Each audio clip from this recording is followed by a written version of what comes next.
Taarifa nzuri ya kutia moyo hiyo. Tuelekee kule Bungoma ambapo viongozi wa kidini katika kaunti hiyo wamemkashifu Rais William Ruto kwa kuendeleza kampeni ya mapema miaka miwili kabla ya uchaguzi wa mwaka 2027. Viongozi hao wamemtaka rais kuongoza wale wanaoandamana naye kwenye kampeni hizo kuwajibikia majukumu yao badala ya kufanya siasa kila wakati. Aidha, viongozi hao pia wametaja ushirikiano wa Rais William Ruto na kinara wa ODM Raila Odinga kama unafiki.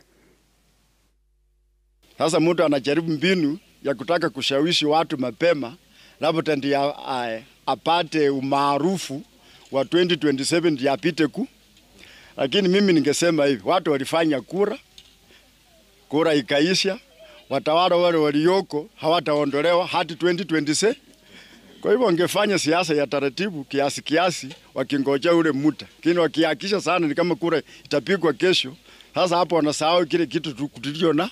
Wakati ambapo rais amechukua jukumu la kuita hawa viongozi wengine na akawaingiza kwenye serikali, wameingia mahali pale na wametulia, na hakuna kitu ambao vijana wamefanya namna gani wamefanya ama wamepata chochote, na wamepiga kelele.